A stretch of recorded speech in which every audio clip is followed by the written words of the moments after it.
নমস্কার, আমার গল্প পাঠ আসরে আপনাকে স্বাগত জানাচ্ছি।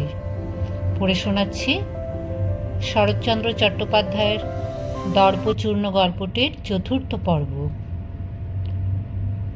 কথা শোনো বউ, একবার পায়ে হাত দিয়ে তার ক্ষমা চাওগে। কেন, কি দুঃখে? আমার মাথা কেটে ফেললেও আমি তা পারবো না ঠাকুরঝি। কেন পারবে না? স্বামীর পায়ে হাত দিতে লজ্জা কি? বেশ তো, তোমার দোষ না হয় নেই, কিন্তু তাকে প্রসন্ন করা যে সকল কাজের বড়। না, আমার তা নয়। ভগবানের কাছে খাঁটি থাকাই আমার সকল কাজের বড়।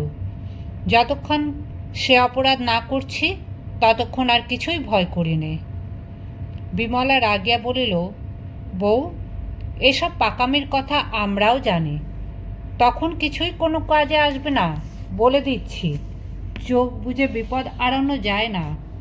দাদা সত্যই তোমার ওপর বিরক্ত হয়ে উঠেছেন।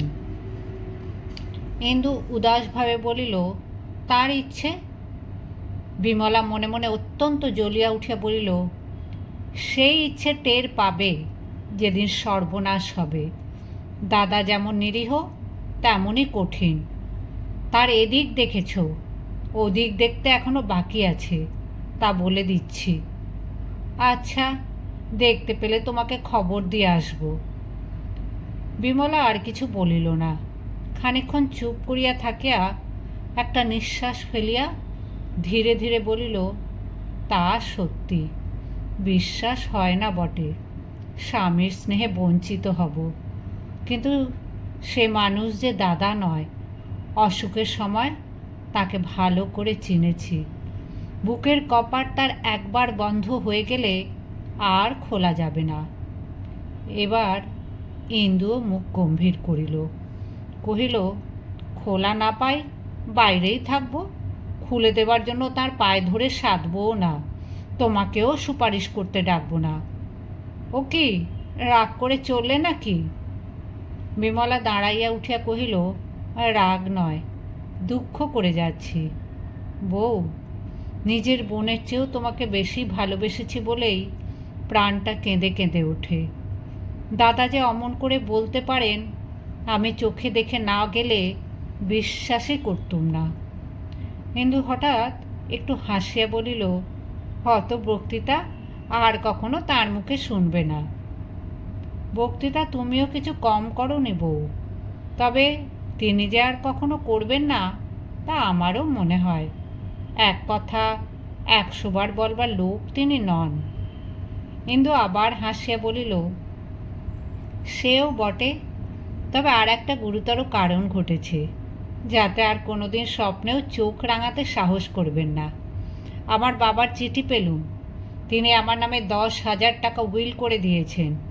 কি বলো ঠাকুরঝি, পায়ে ধরবার আর দরকার আছে বলে মনে হয়? বিমলার মুখ যেন আরও অন্ধকার হইয়া গেল। বলিল, বউ, এর পূর্বে কখনো তোমাকে তিনি চোখ রাঙাননি। যা করে তাকে ফেলে রেখে তুমি মেদিনীপুরে গিয়েছিলে সে আমি তো জানি, কিন্তু তবুও কোনোদিন এতটুকু তোমার নিন্দে করেননি। হাসি মুখে তোমার সমস্ত দোষ আমার কাছেও ঢেকে রেখেছিলেন। সে কি তোমার টাকার লোভে? বউ, শ্রদ্ধা ছাড়া ভালোবাসা থাকে না। যে জিনিস তুমি তেজ করে হেলায় হারাচ্ছ সেদিন টের পাবে যেদিন যথার্থই হারাবে। কিন্তু এই একটা কথা আমার মনে রেখো বউ, আমার দাদা অত নীচ নয়। আর না, সন্ধ্যা হয়, চলুন, কাল পরশু একবার সময় হলে আমাদের বাড়ি এসো।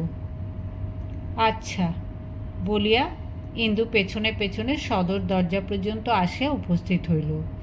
তাহার মৃদু পদশব্দ বিমলা যে শুনিয়াও শুনিল না তাহা সে বুঝিল। গাড়িতে উঠিয়া বসিলে মুখ বাড়াইয়া চিরদিন এই দুটি সখী পরস্পরকে নিমন্ত্রণ করিয়া হাসিয়া কপাট বন্ধ করে। আজ গাড়িতে ঢুকিয়াই বিমলা দরজা বন্ধ করিয়া দিল। ঘরে ফিরিয়া আসিয়া ইন্দু কমলাকে বুকের কাছে টানিয়া লইয়া শুইয়া পড়িল। বিমলা চলিয়া গেল, কিন্তু তাহার খরতপ্ত কথাগুলি রাখিয়া গেল। ইহার উত্তাপ যে কত এইবার ইন্দু টের পাইল। এই তাপে তাহার অহংকারের অভ্রভেদী তুষার স্তূপ যতই গলিয়া বাহিয়া যাইতে লাগিল, ততই এক একটি নূতন বস্তু তাহার চোখে পড়িতে লাগিল। এত কাদা মাটি আবর্জনা, এত কর্কশ কঠিন শিলাখণ্ড যে এই ঘনীভূত জলতলে আবৃত হইয়াছিল, তাহা সে তো স্বপ্নেও ভাবে নাই। হঠাৎ তাহার অন্তরের ভেতর হইতে কে যেন জিজ্ঞাসা করিয়া বলিল, এ কেমন হয় ইন্দু, যদি তিনি মনে মনে তোমাকে ত্যাগ করেন? তুমি কাছে গিয়ে বসলেও যদি তিনি ঘৃণায় সরে বসেন? তাহার সর্বাঙ্গ কাঁটা দিয়া উঠিল। কমলা কহিল, কি মা? ইন্দু তাহাকে সজোরে বুকে চাপিয়া ধরিয়া তাহার মুখে চুমা খাইয়া বলিল, তোর পিসিমা এত ভয় দেখাতেও পারে? কিসের ভয় মা? ইন্দু আরেকটি চুমা খাইয়া বলিল, কিছু না মা, সব মিথ্যে, সব মিথ্যে। যা তো মা, দেখে আয় তো তোর বাবা কি করছেন। মেয়ে ছুটিয়া চলিয়া গেল। আজ দুদিন স্বামী স্ত্রীতে একটা কথাও হয় নাই। কমলা ফিরিয়া আসিয়া বলিল, বাবা চুপ করে শুয়ে আছেন। চুপ করে? আচ্ছা, তুই শুয়ে থাক মা, আমি দেখে আসি বলিয়া ইন্দু নিজে চলিয়া গেল। পর্দার ফাঁক দিয়া দেখিল, তাই বটে, তিনি ওপরের দিকে চাহিয়া সোফায় শুইয়া আছেন। মিনিট 5-6 দাঁড়াইয়া দেখিয়া ইন্দু ফিরিয়া আসিল। আজ প্রবেশ করিতে সাহস হইল না দেখিয়া সে নিজে ভারী আশ্চর্য হইয়া গেল। কমলা, কি মা, তোর বাবার বোধহয় খুব মাথা ধরেছে। যা মা, বসে বসে একটু মাথায় হাত বুলিয়ে দিগে। মেয়েকে পাঠাইয়া দিয়া ইন্দু নিজে আড়ালে দাঁড়াইয়া উদ্গ্রীব হইয়া দুজনের কথাবার্তা শুনিতে লাগিল। কন্যা প্রশ্ন করিল, কেন এত মাথা ধরেছে বাবা? পিতা উত্তর দিলেন, কই ধরেনি তো মা। কন্যা পুনরায় জিজ্ঞাসা করিল, মা বললেন যে খুব ধরেছে।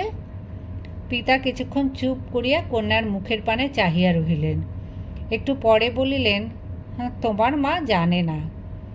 পর্দা ঠেলিয়া ইন্দু সহজভাবে ঘরে ঢুকিল। টেবিলের আলোটা কমাইয়া দিয়া কহিল, রোগা শরীরে এত পরিশ্রম কি সহ্য হয়? যা তো মা কমলা, ও ঘর থেকে ওডিকলনের শিশিটা নিয়ে আয়, আর রামটাহলকে একটু বরফ কিনে আনতে বলে দে। মেয়েকে তুলিয়া দিয়া ইন্দু শিয়রে আসিয়া বসিল। চুলের মধ্যে হাত দিয়া বলিল, আগুন উঠছে যেন। নরেন্দ্র চোখ বুজিয়া রহিল, কিছুই বলিল না। ইন্দু নীরবে মাথায় হাত বুলাইয়া দিতে দিতে ঈষৎ ঝুঁকিয়া সস্নেহ কণ্ঠে জিজ্ঞাসা করিল, আজ বুকের ব্যথাটা কেমন আছে? তেমনই। তবে এই যে রাগ করে দুদিন ওষুধ খেলে না, বেড়ে গেলে কি হবে বলো তো? নরেন্দ্র চোখ মেলিয়া শ্রান্ত কণ্ঠে বলিল, আমার শরীরটা ভালো নেই, একটু চুপ করে থাকতে চাই ইন্দু। এই কথার এই জবাব? ইন্দু তড়িৎ বেগে উঠিয়া দাঁড়াইয়া বলিল, তাই থাকো, আমার ঘাট হয়েছে তোমার ঘরে ঢুকেছিলুম। দ্বারের কাছে আসিয়া হঠাৎ দাঁড়াইয়া বলিল, নিজের প্রাণটা নষ্ট করে আমাকে শাস্তি দিতে পারবে না।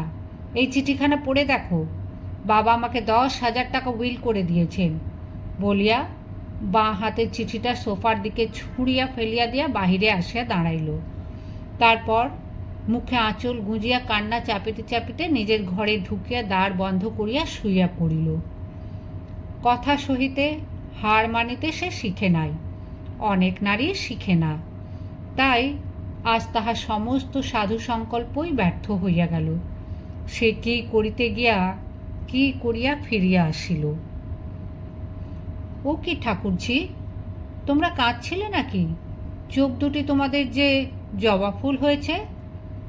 অম্বিকাবাবুর স্ত্রী শুনিতেছিলেন এবং বিমলা উপুর হইয়া বই পড়িতেছিল। ধর্মর করিয়া উঠিয়া বসিয়া চোখ মুছিয়া হাসিল। উফ, দুর্গামণির দুঃখে বুক ফেটে যায় বউ। ইন্দু জিজ্ঞাসা করিল, কে দুর্গামণি? ন্যাকা সেজো না বউ, জানো না কে দুর্গামণি? চারিদিকে যে এত সুখ্যাতি বেরিয়েছে তা ঠিক বটে। ইন্দু আর কিছুই বুঝিল না, শুধু বুঝিল একখানা বইয়ের কথা হইতেছে। হাত বাড়াইয়া কহিল, দেখি বইটা। হাতে লইয়া ওপরেই দেখিল গ্রন্থকার তাহার স্বামীর নাম লেখা। পাতা উল্টাইতেই চোখে পড়িল উৎসর্গ করা হইয়াছে বিমলাকে। ইন্দু বইখানা আগাগড়া নাড়িয়া চাড়িয়া রাখিয়া দিল। লেখা হইয়াছে, ছাপা হইয়াছে, দেওয়া হইয়াছে, অথচ সে তাহার বিন্দু বিসর্গও জানে না। তাহার মুখের চেহারা দেখিয়া বিমলা আর একটা প্রশ্ন করিতেও সাহস করিল না। তখন ইন্দু নিজেই বলিল, আমার নাটক নভেল পড়তে ইচ্ছাও করে না, ভালোও লাগে না। যা হোক, ভালো হয়েছে শুনে সুখী হলুম। অম্বিকাবাবুর চাকর আসিয়া তাহার স্ত্রীকে লক্ষ্য করিয়া কহিল, বাবু জিজ্ঞাসা করছেন আজ তাঁর যে জাদুঘর দেখতে যাওয়ার কথা ছিল, যাবেন? এই বধূটি সকলের চেয়ে ছোট। সে লজ্জা পাইয়া ঘাড় হেঁট করিয়া মৃদুস্বরে কহিল, না, তার শরীর এখনো তেমন সারেনি, আজ যেতে হবে না। চাকর চলিয়া গেল। কিন্তু হাঁ করিয়া চাহিয়া রহিল। তাহার মনে হইল এমন আশ্চর্য কথা সে জীবনে শোনে নাই। ভোলা আসিয়া বিমলাকে জিজ্ঞাসা করিল, বাবু অফিস থেকে জানতে লোক পাঠিয়েছেন, একটা বড় আলমারি দেরাজ নিলাম হচ্ছে, বড় ঘরের জন্য কেনা হবে কি? বিমলা কহিল, না, কিনতে মানা করে দে, একটা ছোট বুককেস হলেই ও ঘরের হবে। ভোলা চলিয়া গেল। ইন্দু মহাবিস্ময়ে অবাক হইয়া বসিয়া রহিল। এই স্বামীদের প্রশ্নগুলোতেও সে বেশি প্রভুত্ব দেখিতে পাইল না। ইহাতে স্ত্রী দুটির আদেশগুলাও তাহার কাছে ঠিক দাসীদের মতো শোনাইল না। অথচ তাহার নিজের মনের মধ্যে কেমন যেন একটা ব্যথা বাজিতে লাগিল। কেবলই মনে হইতে লাগিল, কি করিয়া যেন ইহাদের কাছে সে একেবারে ছোট হইয়া গিয়াছে। যাইবার সময় বিমলা চুপি চুপি জিজ্ঞাসা করিল, বউ, সত্যিই কি তুমি দাদার এই বইটার কথা জানতে না? কিন্তু তাচ্ছিল্যের সহিত কহিল, না, আমারও যেন মাথা ব্যথা করে না, সারাদিন বসেই তো লিখছে, কে অত খোঁজ করে বলো? ভালো কথা ঠাকুরজি, কাল বাপের বাড়ি যাচ্ছি। বিমলা উদ্বিগ্ন হইয়া কহিল, না বউ, যেও না। কেন? কেন সে কি বুঝিয়ে বলতে হবে বউ? দাদা তোমাকে তার দুঃখের সুখের কোনো ভারই দেন না, তাও কি চোখে দেখতে পাও না? স্বামীর ভালোবাসা হারাচ্ছ, তাও কি টের পাও না? ইন্দু হঠাৎ রুষ্ট হইয়া বলিল, অনেকবার বলেছি তোমাকে, আমি চাই নে, আমি দাদার ওখানে নিশ্চিন্ত হয়ে থাকব। ইনি আর যেন আমাকে আনতে না যান, আর যেন আমাকে জ্বালাতন না করেন। এবার বিমলাও ক্রুদ্ধ হইয়া উঠিল। কহিল, এসব বড়াই পুরুষ মানুষের কাছে করব, আমি তো মেয়ে মানুষ, আমার কাছে করো না। তোমার বাপেরা বড়লোক, তোমার সংস্থান তারা করে দিয়েছেন, এই তো তোমার অহংকার। আচ্ছা, এখন যাচ্ছ যাও, কিন্তু একদিন হুঁশ হবে, যা হারালে তার তুলনায় সমস্ত পৃথিবীটাও ছোট।